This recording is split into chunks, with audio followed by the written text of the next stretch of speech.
January 30th, 1981. Interview with Phil Akard. Would you like to start by giving a little background about how you first became associated with Ball State? I first came to Ball State in 1967. I transferred here from Indiana Central, and my original reason was my girlfriend was going there, so I came up there so I could be with her. I don't know. What first made you become involved with the peace movement at Ball State then? My involvement in the peace movement actually developed because I was in the service. I was in the Navy, and at that point in time, the draft was, they just began the lottery. In fact, I was in the first lottery, and I think my number was about 125 or something like that. And they drafted into almost up to 300 the first year. I wasn't drafted, but because I had a low lottery number, I enlisted in the Navy, and kind of got into it, and then suddenly realized that I wasn't very happy, and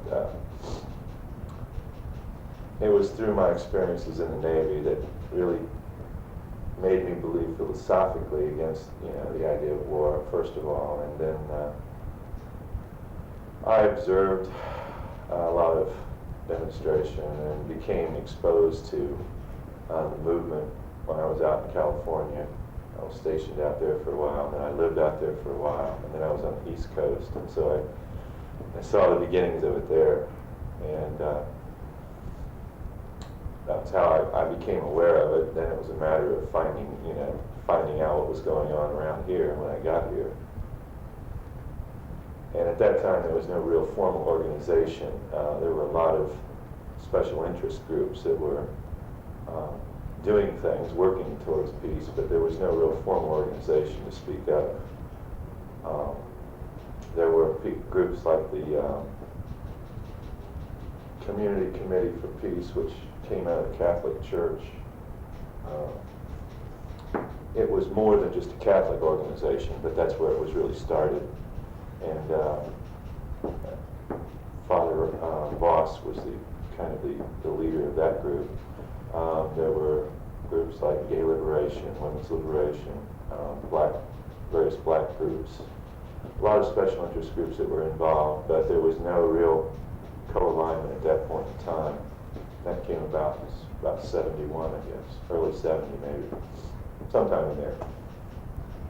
How did you start becoming involved with the movement? Did you? Well, it's really funny. Several of the leaders, once the organization, and the organization pretty much centered around the People's Peace Treaty, which was a treaty drawn up by a group of students and other concerned citizens, and was supposedly a treaty between the people of America and the people of Vietnam. Several of the people that were involved in this were former schoolmates of mine from Indiana Central. And in fact, the Ball State, the guy that organized at Ball State had gone to school with me in Indiana Central too. So a lot of them were my old classmates from there. And that was one way that I got drawn in. And then secondly, I wanted to be involved. I wanted to take part. And of course, finding out that a friend was basically organizing made it quite easy for me to become involved. Because I was a veteran, that gave me some credibility too.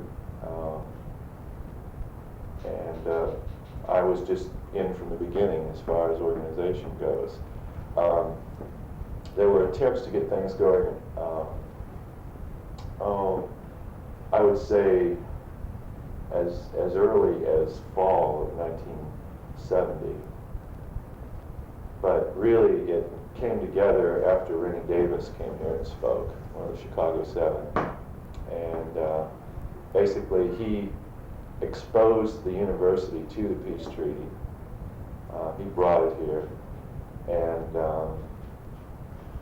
then after that there was meetings and more or less a formal organization. And at the time of formal organization, I was appointed to basically deal with the public relations for our organization.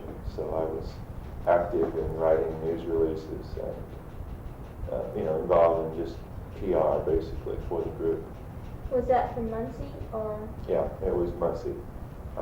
Well, we operated basically out of universities because most of the people involved were students or somehow affiliated with universities. So regions were set up according to the universities. Indiana University, over at State, Indiana State, Purdue, and so on. How did Muncie react to There was pretty heavy resentment against it. I know one march we marched downtown, and we were met about halfway there by a group of American Legionnaires. And there was the potential for violence, although it didn't really happen. There was a lot of resentment. We, during the entire spring leading up to May Day, which was kind of the culmination of the whole movement, there we had information booths in the Italian Arcade, and we had events going on all over campus all the time. We did guerrilla theaters, small situations that developed spontaneously to demonstrate. For example, in Dr. White's class, we put on a guerrilla theater one time where we came in the room, and the idea was that we were American soldiers and they were Vietnamese citizens. And we made everybody in the class, we had, mock guns, and we made everybody in the class line up against the wall, and we checked their IDs, and certain people, we said, oh, you're no good, so we took them away like we were taking them out to take them to prison, just to try to help the people relate to what was going on, because there was a big problem with this war, and that was the fact that it was so far away, not just in miles, but in the way that the media presented it and everything, that for many years people didn't really relate to the war. And really the thrust of the movement was to bring the war home to the people. And it got much easier in the 70s because by that time almost everybody had been touched one way or the other by the war. Either you had been in the service, you'd gone over there, or you knew someone or a relative. And towards the end, almost everybody had, lost a relative. By that time, death tolls were so great. But anyway, we were locally organized, and in fact, there were really two major groups going on. This was sort of the overall organization, and the CCP, the group with Father Voss, maintained independence from us, although they worked with us. But those were the only real major organizations, and then there were a number of, like I say, special interest groups. Do you think that the student body at the time was rather disillusioned? Or? I think they were terribly apathetic. For one thing, of course, at that point in time, they had student deferments available. And most people, I won't say people were in school to avoid the war, but I will say that it was most easy to avoid dealing with the issues by being in school. And so people didn't care that much since it didn't really relate to them. But that was a general attitude, and I think it went beyond just the school. I think the American public had that attitude for a long time. There was some resentment. Another thing we did one time was, in order to get a crowd, we put in the paper that we were going to demonstrate the effects of napalm, and so we were going to burn a dog with napalm. Now, it was never our intention to do this, but we let it get out that that's what was going to happen. And ironically, the Greeks rose up in mass in protest, and for about a week before the event was supposed to take place, there were all sorts of stormy letters to the editor in the paper, and with the promise that the Greeks were going to turn out in force and they were going to prevent us from doing this. The idea that they would stop us from burning a dog. They didn't care a lot about people being burned over in Vietnam, but they certainly cared about a dog being burned in their front yard. And eventually I mean, that just never happened. The confrontation never happened. It was, you know, it was a gimmick to stimulate some thinking and some action on people's part, but that was all. There was a lot of that going on. It fit in well with the kinds of labels that people were putting on us. People were trying to say that we were just trouble causers and so on and so forth. And so, you know, that justified their opinions in some ways, maybe. I don't know. Was this just an isolated incident of student conflict, or? There were continual cases of conflict. I spent many hours sitting out at the booth arguing with people. But certainly not everyone had that attitude. And I think it's significant too, because the Ball State group, sent more people to the May Day demonstration than any other Indiana organization. We sent between 200 and 250 people. And no other group, including IU, who, you know, since they had one of the writers of the thing, they had a very strong organization, but it was relatively small. And there were a lot of other conflicts that were relevant to the issues, but particular. For example, the Kent State took place just, you know, right at the same time as May Day. And the whole issue over ROTC on the college campus was really that was a hot issue. So there was a lot of conflict over the issue of the military in general, even beyond the war. Had it gone beyond a nonviolent attitude? In some situations. Around here there was, I would say, minimal violence. There were always threats.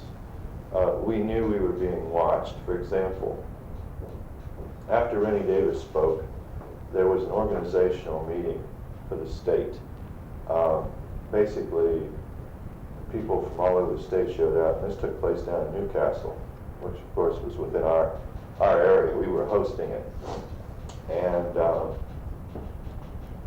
there were about 300 people there. We later learned there were something like 15 FBI agents in the group. The state police had roadblocks up on all the roads around it. It was at a farmhouse out in the country. They totally closed it off. They had helicopters flying overhead. There were people out in the fields with binoculars and so on. You know, we were very closely watched. The day after May Day, we had no, not the day after, it was the following week, when the first of us got back. Many of us were still in jail at that time, but the first of us got back, we immediately started trying to raise funds for bail for those who were still in. And we had a rally over by the athletic field, over in that picnic area over there. And the place was just crawling with police. I mean, I saw more police than that day, I think, I'd ever seen in town altogether. So there was always that potential. There was an organization, John Bartlett was only in junior high school at that point in time, and he was organizing in junior high. And that was always one of our we were more paranoid about what he was doing than anything else, because he was so young, and there was always the chance that somehow we could, you know, get tied in. If he broke the law, we might get blamed for it because he was a minor, and so we were very concerned about that. But, you know, it was going on in every level of society, the local society. There were people in the factories that were trying to organize factory workers. Churches, of course, a fairly good representation from various churches.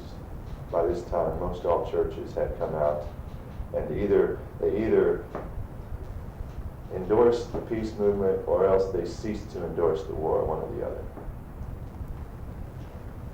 You talked about the meeting at Newcastle. Was this the only attempt at statewide unification, or? Yeah. This was the only meeting we had, and I think a lot of it had to do with the outcome of that. Okay, basically, we met as a state organization to decide what our approach would be. There was never an attempt to really organize on the state level, mainly for reasons of conspiracy, the possibility of conspiracy charges. You could only go so far. And we were very aware of this. And, while most people were not concerned about the possibility of breaking the law, we were not actively working to break the law at the same time. We weren't just doing things to break the law.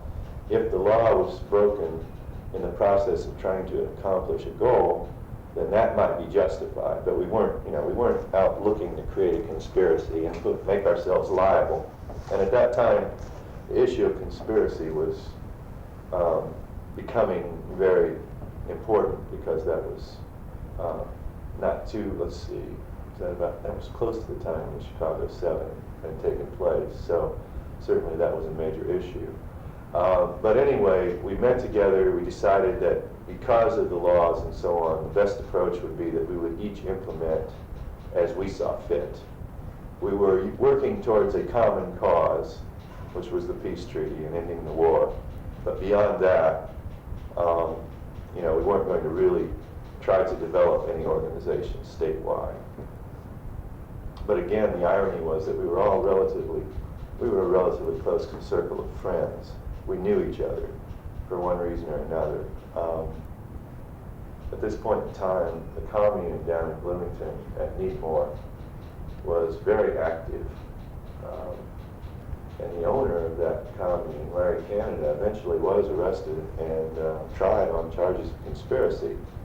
Now, the only way they could attempt to prove the case against him was to charge him with conspiring to feed the people who went to the May Day demonstration.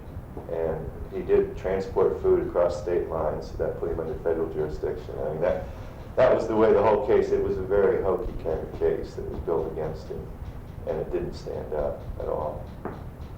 But we were all very aware of these kinds of things and the possibility that this might occur.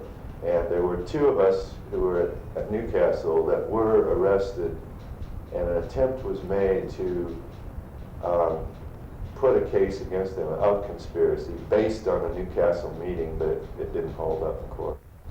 These were a couple people from Indiana State, and they had a pretty radical vets group over there, and the FBI was watching them real close. That's how we found out that there were informants in the group, because they had to appear in the court case against these guys, and we were able to discover who they were. Did you have a great deal of problems with informants?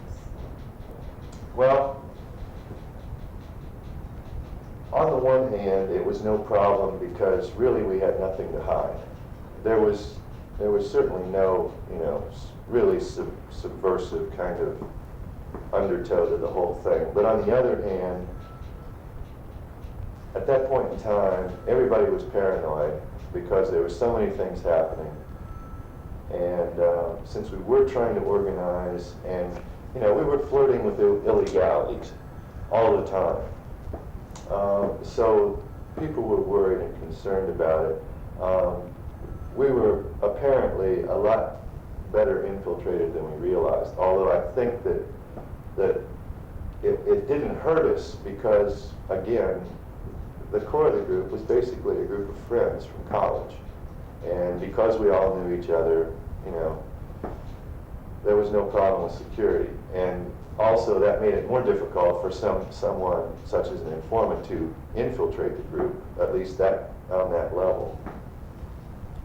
They knew what was going on, but, there was really nothing to worry about. What do you think was the peak of the movement at Ball State? When do you think it occurred? Well, the peak of the movement, in my mind, was definitely the May Day demonstration. For about a month beforehand, we had copies of the peace treaty at a booth in the Tully Arcade, and there were people going around talking in classes. We were holding nightly meetings. I spoke several times during that period. I was writing up things, flyers and leaflets. We had a real heavy mailing campaign going on. And that's why we got such a big turnout.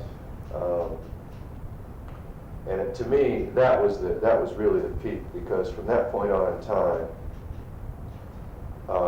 there was an active effort, but it ceased to be really campus news. It was not really out, you know, we lost our public image after the May Day thing. And a lot of us got out of the movement.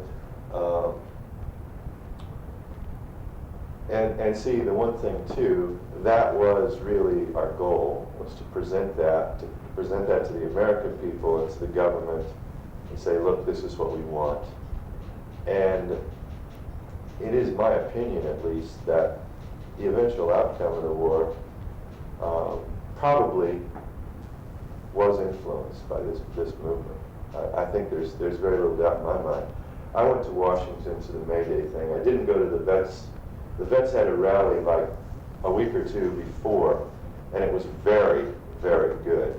As I said, the government had a hard time discrediting the vets, the Vietnam vets. And when, something like 10 or 20,000 of them showed up in Washington to protest the war, that was a very significant event. May Day then came, and we were butchered by the media.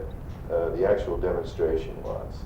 The intention, and it's kind of interesting because no one really ever brought this out, but the plan of action was that we were going to impede traffic in the morning, stop people that worked in the government from getting to work long enough to talk to them about the issue of the war. All of the key arteries going into the city of Washington were to be blocked one way or another.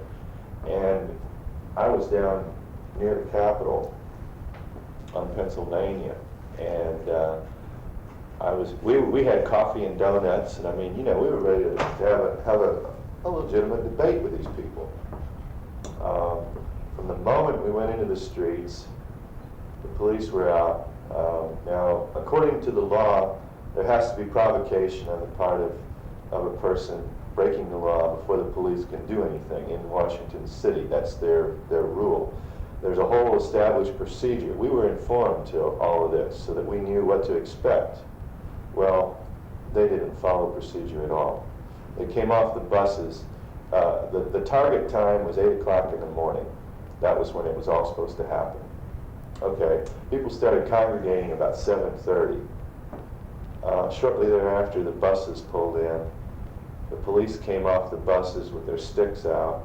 I mean, you know, they were ready to tangle at that point in time. And one of my first memories of that experience is watching a girl get, you know, cracked over the head with a billy club. So their attitude was, we're not going to tolerate this on any level at all. We're going to stop it now. Well, that began what eventually was about 4 days of riots that took place. Now, they claimed that there was less than 10,000 people involved. The first day they arrested 12,000 people. The second day they arrested 8,000 people. The third day they arrested 6,000 people. So obviously, they certainly distorted the figures. Now, there were a few people like Ron Voss who, I think Ron was arrested 2 or 3 times. He would get out and they'd go right back, arrested again. But most of the people didn't get out that quickly. Being a priest, I think that might have been his advantage there. But in general, once you were arrested, you stayed in for the better part of a week. They arrested so many people that they didn't have jail space for them, and they went to the stadium, their athletic stadium there, and they literally built a concentration camp there. They put up barbed wire. They had part of the army in there to guard it, and dogs, and they herded everybody into the middle of there, and that's where they spent 3 or 4 days. It's kind of interesting too that the ACLU it's probably been about 5 years ago, took a case to court saying that everyone's civil rights were violated because they didn't follow their procedure for arrest and apprehension, and they won the case. Anyone that can prove that they were arrested in Washington is entitled to a fairly substantial cash settlement. The problem is that almost everybody did something to their records to disguise who they were. You know, we were all very paranoid people, and so one example would be that they processed everybody in a line, and you go out first thing you do is put your first finger for fingerprint. Okay, well, I put my first finger on this card, and I pass the card to the next person, and he put his second finger on the card. He'd pass it, so that, all of the records were fouled up, and of course, therefore, very few people could actually get any kind of money out of it, even though everyone was entitled that was arrested. I had a rather interesting experience. I went with about 6 people, and we drove out. And I was arrested fairly early in the morning, and it was a situation where I wasn't actually demonstrating. I was walking along the side of the street, just walking. I wasn't doing anything. Just walking down the street trying to get back with my friends. And by this time, things were just so out of control that they were arresting anybody that was on the street. In fact, there was one case where a group of mental patients were out for their morning stroll, and they got arrested by the police. They were just, dragging everybody off the street. So I got arrested, and the funny thing was that there were about 3 reporters right there when it happened. And so I just started hollering and making a big deal out of it. And the guy that arrested me was black, and I went into a big rap about the guy. Here you are, you're black and you're arresting me. I'm just walking down the streets. I haven't done anything, so on and so forth. And the reporters were taking all of this down, and I guess I embarrassed the guy because he let go of me. And as soon as he let go of me, I took off and ran and got away. I was concerned of not getting arrested because I was, responsible for other people. Many people went into the whole experience with the idea that they were going to be arrested. They planned on it, and most all of them were. You're talking about your May Day? Yeah. That was a tremendous experience for most people. Some people just couldn't handle the intensity. Being in a riot situation is a very unique experience because of the tremendous emotions that you feel. It's like every emotion that you have, you just have full force. You're really happy, you're really sad, you're really frightened, everything comes out. And May Day was, okay, we went to Washington early. We got there like 2 days before. We were supposed to meet in Potomac Park. That's where we were going to gather. And the police closed that down the day before May Day. They surrounded us during the night. And when we woke up in the morning, there were a line of police, literally a fence of policemen all the way around. We were given so many hours to get out of there. In the meantime, we'd had a rock concert the night before. And of course, the funny thing was there was a lot of drugs there. And most people were enough aware of the intensity of the situation that they weren't interested in doing drugs. But there were people there that had no idea what to expect. And so there was a considerable problem of people that were involved with drugs that couldn't handle the situation. I would say there were probably 200 or 300 people that were, flipped out on something or other. And they all were arrested the day before May Day because they couldn't get them out of the park. Everybody else got out, but they couldn't get out. But that was one of the strangest situations because you could feel the intensity building. You'd be sitting out in the audience watching some group perform, and all of a sudden the guy next to you just go crazy. And they'd come in and grab him and drag him off and take him off to a health care center that they had set up to take care of him. So the first arrests actually occurred before May Day ever started. When we got to the park, when we got there, that's when the overall structure came into play. All the big names were there, Jerry Rubens, Abby Hoffman, all those people were there. I met Rubens while we were there. The guy that was head of the local group was a member of the Yippie Party. He was a Yippie. And there was a small but very active group of Yippies operating throughout Indiana. And through him I met with Reuben. But the plans were made where we were going to be. Certain states were assigned to take care of a certain street. That's the way it was set up.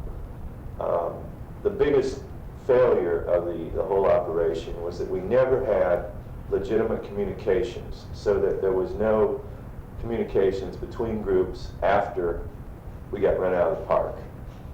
The basic plan was established. We knew where we were supposed to go and what we were supposed to do, but once they dispersed us, and what happened was that you just went wherever you could find a place to stay until the demonstration was supposed to start. And that really dispersed the group. They were all over the place.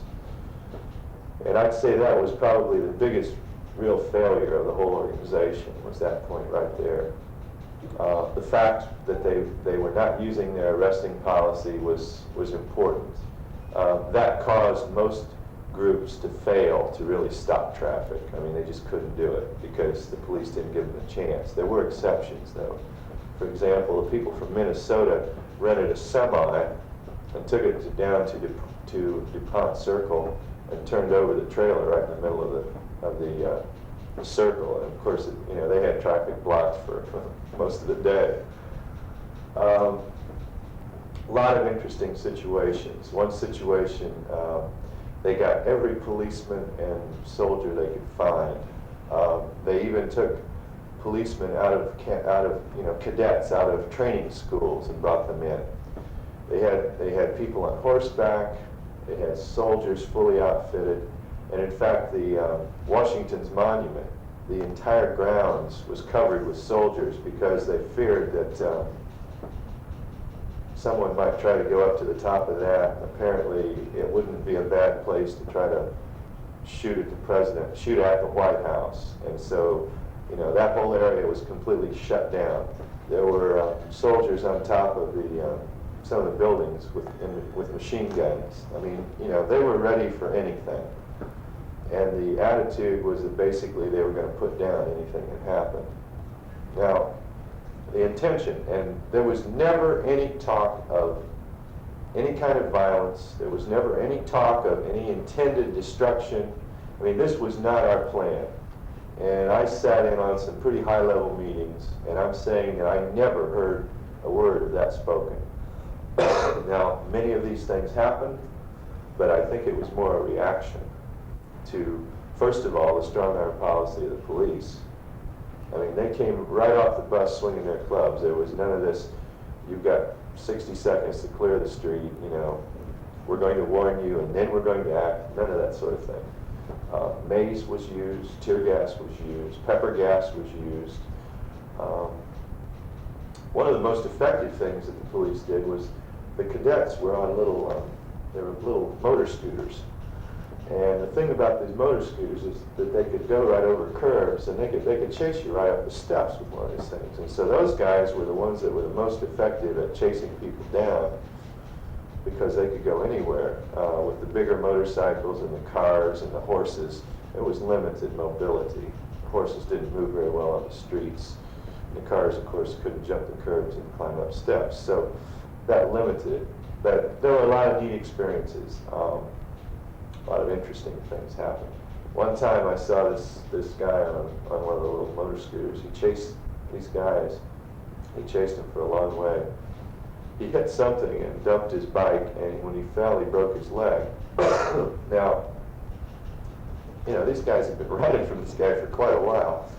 They stopped once they realized he was down, and they turned around and came back. Well, he thought they were going to jump him.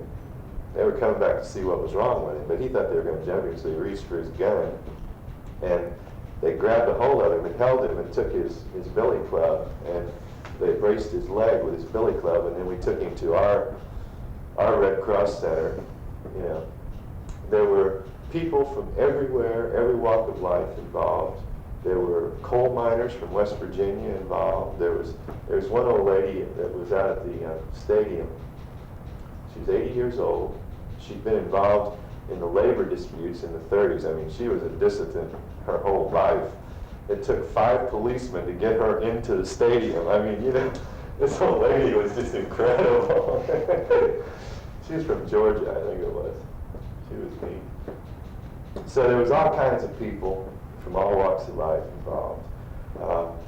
We were given places where we could go to reorganize in the event that chaos broke, which of course it did.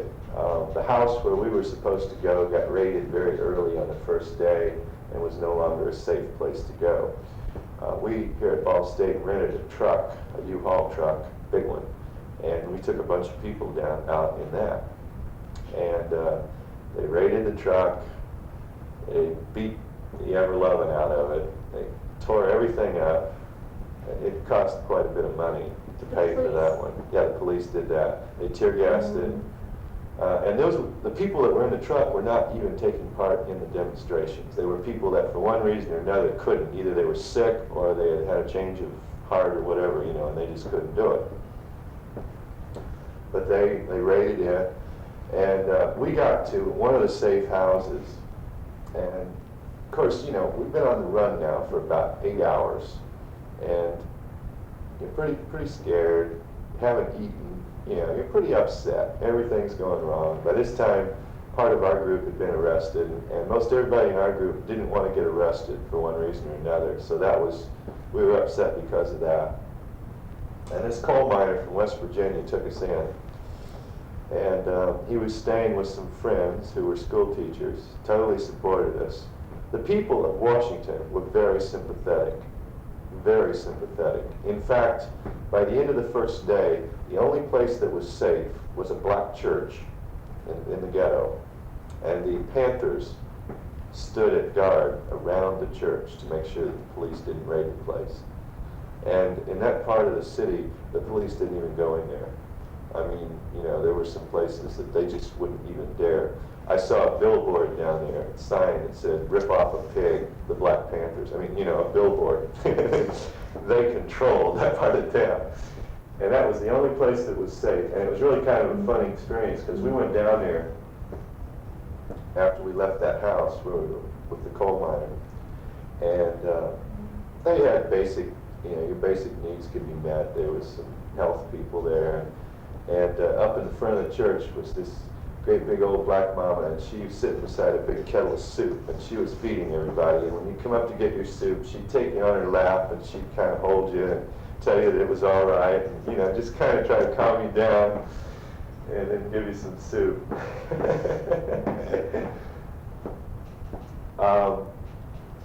The kids stayed home from school that day, and when we were with this coal miner, there was a little black boy from the Bahamas, I think, somewhere in the Caribbean.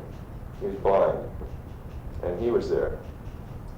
And he's what really saved us all, because we were so upset, and we were just looking for a place to kind of hide out and kind of regroup, you know. And there were about, I don't know, 8 or 10 of us. And by this time, they weren't just pulling people off the streets, but they were stopping cars and jerking you out of your car. So there was just no place safe at all. And so he comes in, and he wants to know what's going on, and we start talking. And before long, we developed this game with him where he was the president of the United States, and we were asking him questions. And, you know, he was a priceless little kid. Like, one of the girls said, well, Mr. President, what's your opinion of women's lib? And he says, well, I guess I'll just have to live with it, you know. I mean, that's, you know, just stuff like that, which, of course, at the time was just a tremendous pressure release for us. And we had a good time there. The people fed us. You know, I don't even know their names, never found out. But they took us in, kept us there all day, fed us and everything. It was really nice. A lot of people in Washington that were sympathetic provided bail, and apparently at that time, it not only took money, but you also had to give a character reference for the person. And they were standing up for people as well as... You were talking about some of the experiences at May Day. You were telling about how people supported you. Yeah, the people in town, and I learned something about Washington. There seems to be, people in Washington are different from people everywhere else in this country, and that they are very aware of things, and in general they seem to have a pretty good idea of what's going on. There was a lot of sympathy in Washington for the demonstration, a lot of sympathy. And I contend that probably the reason why there wasn't as much support throughout the country as maybe there was in Washington is just because they don't know what the people in Washington know. You know, that's what it boiled down to. A lot of strange experiences. We stopped for breakfast. We'd been out, involved in things for a while on May Day, and we went into this little place, excuse me, to eat some breakfast. And of course, we were all dressed up and ready for, whatever. And in walked a group of policemen. Now, one of the most effective means they had at breaking up the demonstration were these special, they were like commando squads of about 12 policemen. They were really heavily outfitted. They had armor on. I mean, had the works, and they ride around in like 2 or 3 cars and just kind of swoop down on groups of people.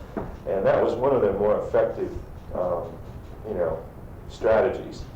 And these guys were super trained. I mean, they were just really macho police all the way. Anyway, we're sitting there eating. In walks a group of these commandos. They sit down right beside us.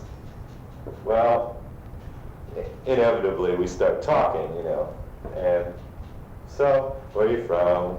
How you doing? You here for the demonstration? Yeah. We're just communicating, right? And talking and eating over breakfast. At the end of the time, when breakfast was over, we got up, went back out in the streets. They got up, put their helmets back on, and went back out to stop us. I mean, it was kind of a timeout was called, during breakfast, which is kind of an interesting experience. I don't know. What else you want to know? You were talking about that you've been at some high-level meetings, and there was no great problem with the people infiltrating all these things. What do you mean by high level? I mean, for example, I went to all of the state meetings that were held, and in Washington, there were meetings involving some of the leadership of the group, people like Jerry Rubens, Abby Hoffman. I was one of the representatives for the Indiana group at those meetings. So, the people that were making the decisions, that were setting things up, I was at some of the meetings where those people were making those decisions and doing that. And the point that I was trying to make was that violence was never an intention. Mm-hmm. It was sort of a byproduct of the situation. You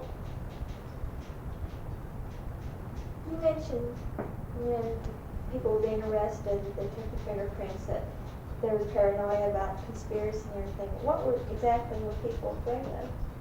Well, at that point in time, people believed that, I don't know totally what was going on. There was an attitude that the government was out to get you. It was a paranoid feeling. Everybody probably had their own definition of just how they thought the government might try to get them. In general, people felt that because of their beliefs, they were going to, have problems. And I must admit that I had some problems because of my involvement. I was asked not to go to graduate school in one department at this university because of my political activities. And so, I mean, we paid our price, for what we did. But because of that, people were very paranoid that somehow the government would try to get them. It's always been said that Abby Hoffman was set up, that cocaine arrest that he's going to serve time for now, he was set up.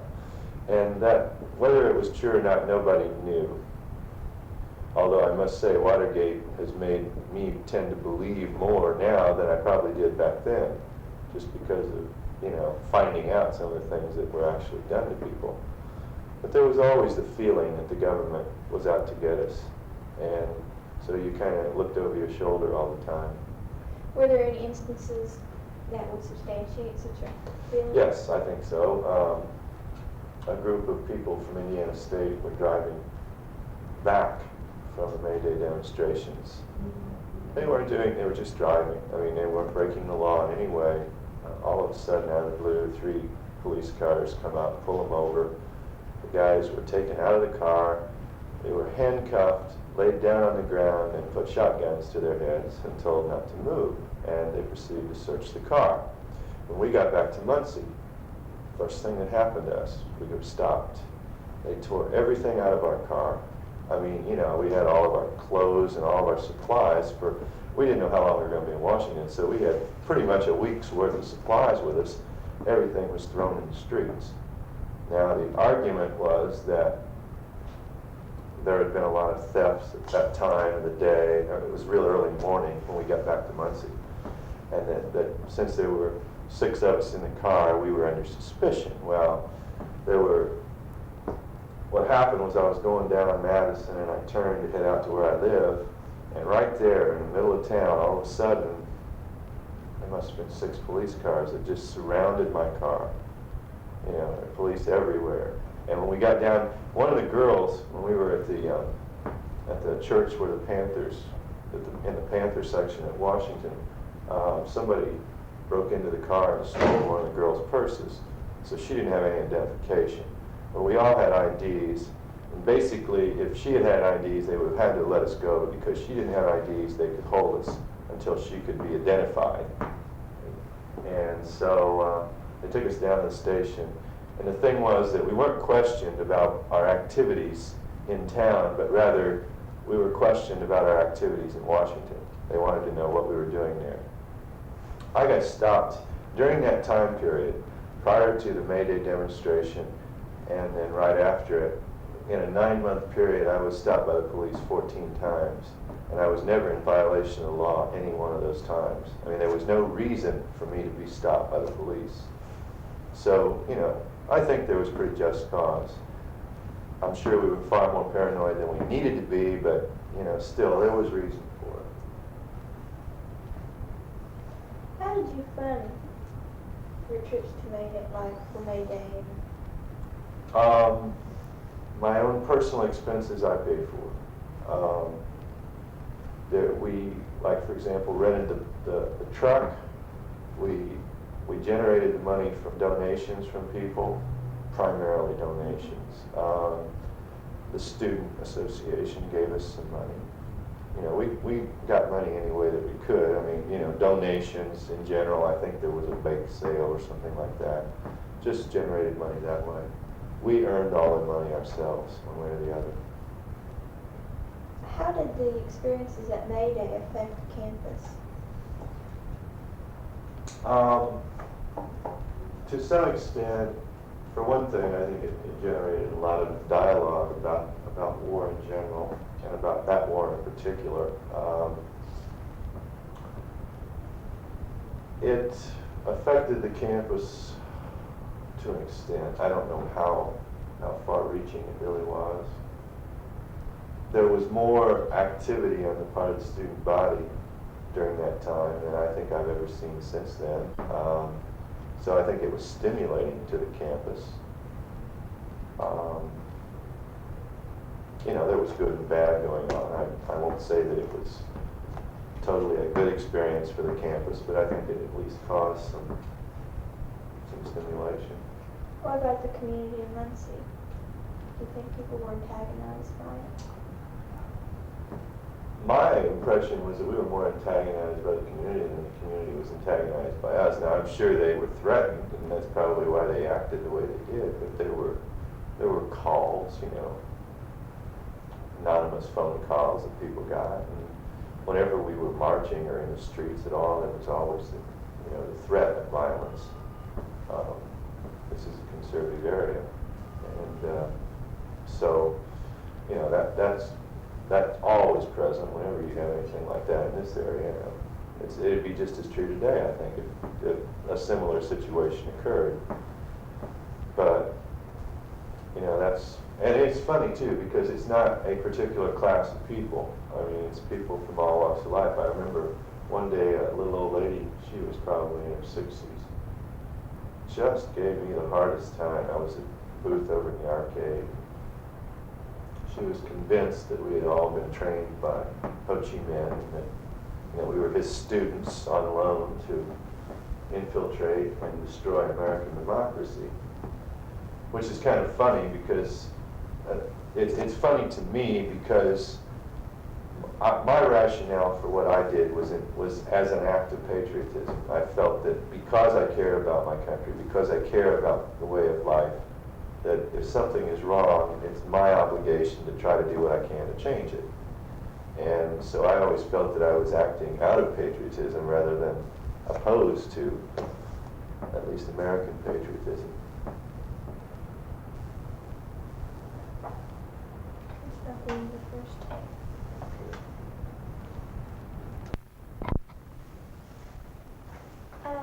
I have read through some of the old newspapers where all the starred press, and I haven't seen very much information in the newspapers. As a matter of fact, May Day was never mentioned. It's my feeling that the media did us a real number. As I suggested in the facts and figures on the demonstration itself, you know, the claims were that no more than a few thousand students showed up. Well, fact of the matter are that they arrested close to 25,000 people. Now, you know, that's just one example. In general, they tended to, what media coverage was given to some of the more sensational aspects of the demonstration.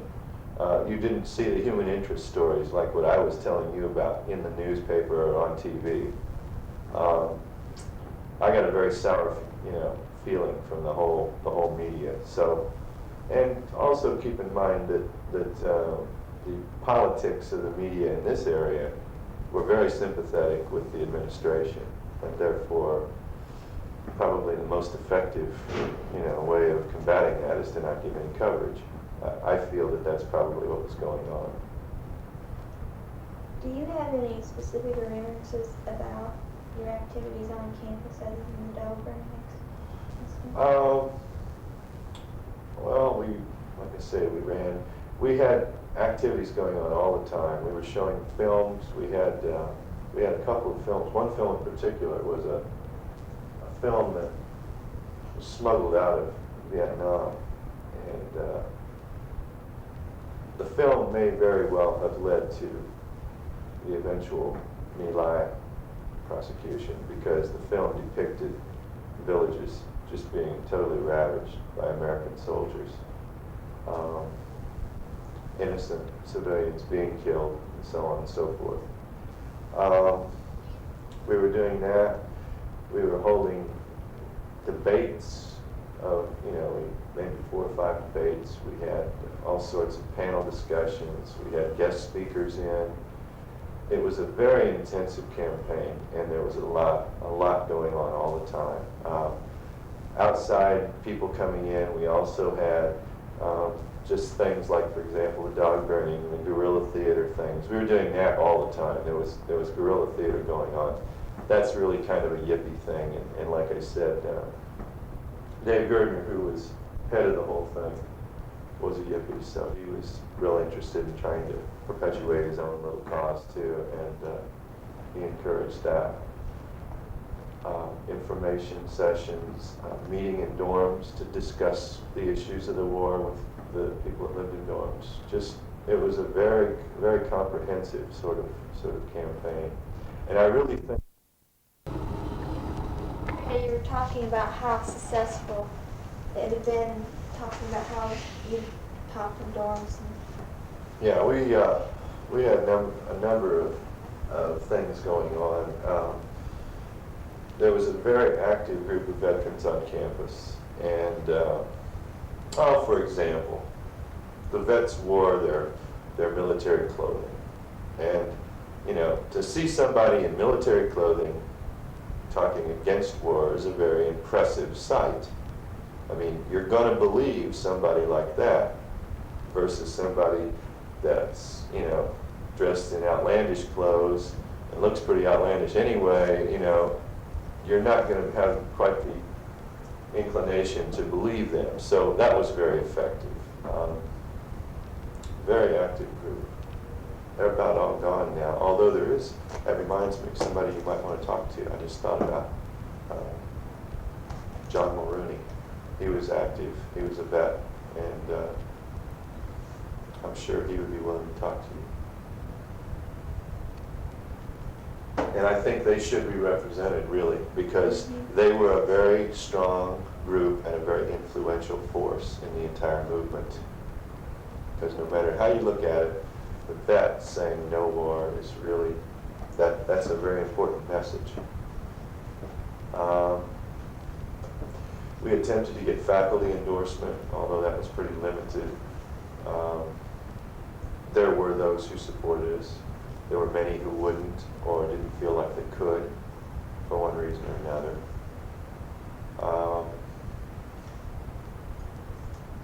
As things started really growing and as we really became organized, resistance was much more on an individual level. You know, someone would come up and try to speak out or something, or argue with us or something. There was no evidence of any real organized resistance against the resistance, other than our paranoias about the police and so on. How did the faculty deal with the students who were involved? It varied, probably according to their own feelings about it. There were incidents where people scheduled tests during the time of the demonstrations, so you had to choose. Either you missed your test and went to the demonstration, or else you stayed behind and took the test. And you know, that didn't happen to everyone, but certainly that was one example of a more maybe right-wing, I guess, approach. In other situations, you were just given a blanket excuse to leave. There was no question about it. Official policy was a, no excused absence. So, it was pretty much up to the individual to deal with it. How did the administration cope with the problems that were going on? Their posture was pretty much, as I recall, non-involved. Now, I may be wrong about that, but as I recall, they certainly could understand our position, but due to politics, they could not really endorse it as such, if I remember correctly. Now, I may be wrong about that, but it's the kind of situation where I was so busy doing things that it wasn't always easy for me to sit back and look at things and see what other people were doing or saying. And so I'm not totally positive of that, but I feel, I'm pretty certain that in general they took no action in particular. Now, when we had meetings, when we had particularly rallies, there was a lot of campus police around. I mean, they were watching out for trouble, but I don't think they really took a stand. I think their attitude was just not really to make a position, make any position, if I remember correctly. Of course, there were always those speaking out one way or the other, but as far as the administration as a whole, I don't think there was actually a position taken. They did get upset. The dog burning incident, by the way, what we eventually did was, instead of even attempting to burn the dog, we dug a bomb crater in the front yard of the administration, right out in front of the administration building. Nobody was arrested, there was no trouble. They just filled it in. It was kind of an afterthought, actually. Also, this is a time when there were, of course, elections going on. So there was a lot of politicians that were coming to the campus and making speeches and demonstrating their position one way or the other, and that was always a rallying point too. It was kind of interesting. There was an interesting confrontation at when Rennie Davis came here. Bill Frazier, who ran for the Senate, sort of made a fool out of himself. In fact, that's something you ought to be able to find in the Daily News. It's my opinion that what he did basically was see a chance to put down the big dissident and kind of help his own political cause. And so, in the course of the meeting, he stood up and accused Rennie Davis of income tax evasion and a number of other things. And Rennie Davis kind of made a fool out of him. and Fraser got angry and stomped out. And the Daily News came to the meeting just as Fraser was leaving. And as I recall the way it was written, his reactions were unprintable. Apparently he was swearing as he walked out of Evans. And so they couldn't print his reactions to the meeting. But that was a good rallying point too, because that was kind of a classic confrontation between two leaders of opposing forces. And Rennie Davis is a very intelligent man. You're just not going to make a fool out of him in front of a bunch of people. And Fraser just really, it just got, the tables got turned on him. That's all there was to it. Let's see.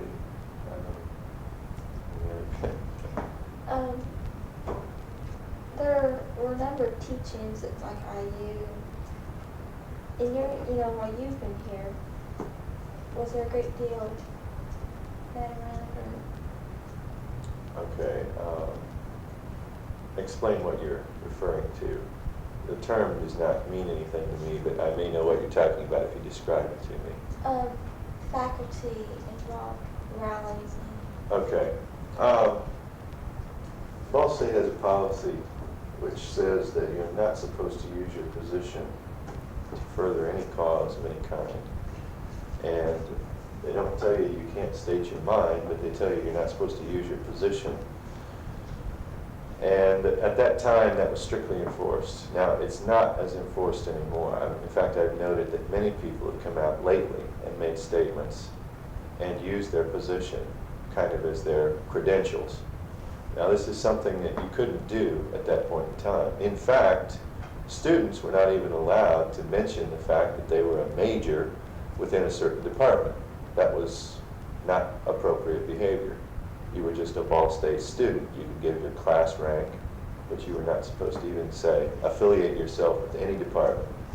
There was a lot of paranoia about that because of the kinds of things that were going on, and because nobody really knew exactly what we were trying to do. We were very honest with people and really open about what we were trying to say and what we were trying to do.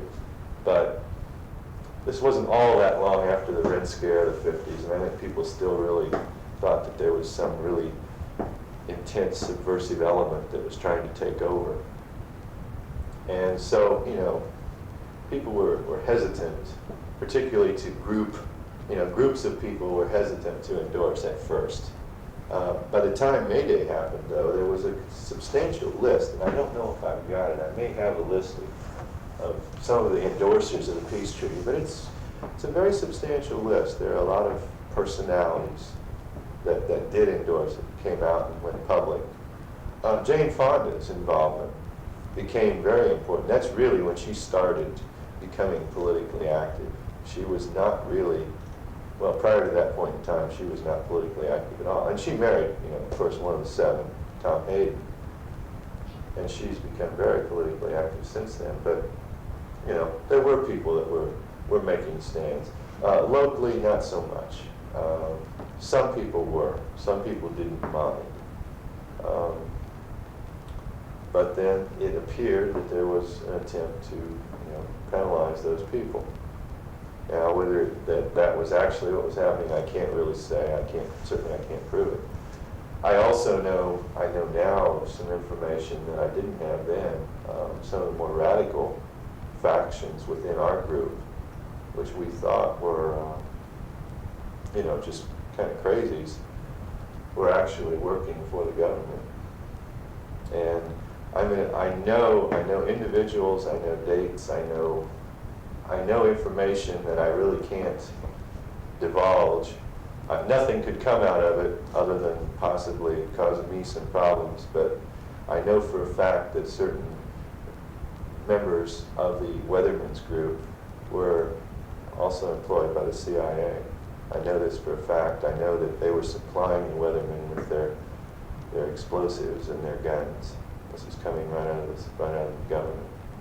So, there was this kind of thing going on too. And you know, all of this, it was the kind of thing where you had vague sort of feelings about things, but you just didn't really know anything. But all this was going on. It was probably hard to prove things too. Oh yeah, very. It was difficult. And then again, if the government is at fault, who do you take it to? You know, the government as the legal part of society, and it's difficult to really do anything about it. The irony of the whole situation is, though, that when we were in the streets and we were demonstrating, virtually all of the people that were leading the vanguard against us are no longer in any type of power position. And it's interesting to note that, you know, that really carried through. Nixon, Agnew. On the local level, look at the senators and congressmen that were involved in Watergate. They're all gone. Everybody that was involved, one way or the other, is out. And I don't know if it's just because society kind of cleaned house or because much of what we thought was actually true. I don't know. I could only guess at that, really. You mentioned that activities, you know, involving the peace movement kind of died out after May Day. Did it fade out gradually, or? Yeah, there was still things going on, and I maintained involvement up until the end. But, well, for example, a number of things happened, and I mentioned the situation with Dr. White, which in particular, the one person arrested out of that situation was the leader of the group, so that caused problems. And he had connections that, you know, allowed us to do things that we really missed him when he was out of commission. I'm sorry, what do you mean leader of the group? Dave Gerdner. Dave Gerdner was the one that was arrested demonstrating in the demonstration for Dr. White. And he was a part of the national organization. You know, he was our tie-in with all of the state organization and the national. And when he got into trouble, then it was a situation where he had to watch what he did. You know, he wasn't as free to just say and do what he pleased as he was before, because there was always a chance that, you know, something else could be used in the case against him, and they had him. And so, and let's face it, you know, in our society, you treat a felon far differently than you just treat a regular citizen. So, you know, there's just cause, and it's not just paranoia. But things kind of tailed off after that point. But then again, the organization was geared to present the peace treaty to Congress and to the people. We did that. So when that was done, then what was there to do? Well, we continued to work for peace, but that was still the major thrust. That was our reason for organizing and working. And so, you know, it's a situation of any group. If you realize your goal, you either come up with a new goal, or else, you know, you kind of fall to the wayside. And that's kind of what happened here. And then, too, we're talking about the end of the war coming within 3 years after this. So, I think it precipitated the end of the war, because awareness on the part of the American people seemed to grow, and with the awareness came a larger and larger percentage of people against the war.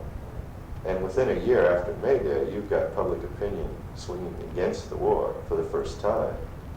So I feel that there's a connection there. I think that had a lot to do with it. It's also, I think, important that, you know, on the one hand, when you read in the papers or see on TV, you know, students are rioting, it's one thing when it's somebody you don't know. It's another thing when it's your son or your daughter or your brother or your sister. And the fact that, you know, and represented in May Day were people from every state in the Union. That's another point that probably should be made. There were people there from every state in the Union. So that brought the issues home. And it's almost like that at that point in time, the movement sort of internalized. You know, it ceased to be something that occurred in the streets. It was occurring in the home. People were dealing with it at home and with their families. And from that point on, it was just a matter of time until things changed. I meant to ask you this question earlier. You make a lot of references to May Day and peace movement around that time. Up until like the 68, 69, was there much activity at Ball State? There's been an activity at Ball State all along. It has always kind of fluctuated. In the, let's see, must have been about 67, we had a very progressive campus government. People that were oriented towards the peace movement. Now, I'm not saying they were a part of the peace movement, because the peace movement at that point in time was, it didn't have the prominence that it later had. The peace movement goes back to the 50s, the ban the bomb thing, which, you know, at least probably at Ball State, I would suspect that you could probably trace it back that far. Now, there were underground newspapers and so on going on all this time, and you know, the movement was there. It never really became a public thing until really the late 60s and early 70s at Ball State, I don't think. It was always there. Everybody had peace, you know, wore peace signs and that sort of thing. So, I mean, peace was certainly a thing that people were aware of and many people subscribed to, but there was no real organization as such. And that's why I refer to that time as really when the movement got off the ground, because that's really the only time that there was really a strong, unified front. As I mentioned, prior to that time, there were a lot of smaller groups that had, you know, particular interests in mind, and so they were fighting their own little causes, and peace was just sort of one of the things that went along with that. So May Day was more or less a centralizing force? Yeah, very definitely. I feel that it was. It was the first time, for example, that gay and women's libs really co-aligned with us. Prior to that time, we'd never done that. Also, the blacks, too. There were connections with the blacks from the old civil rights days, but many of those connections were no longer in existence. For example, we have a professor here who was very active in the civil rights movement, but he was not active in the war movement at all. A lot of those kids, you know, graduated and went on to jobs, and, you know, so they were gone. There was an SDS here at one time.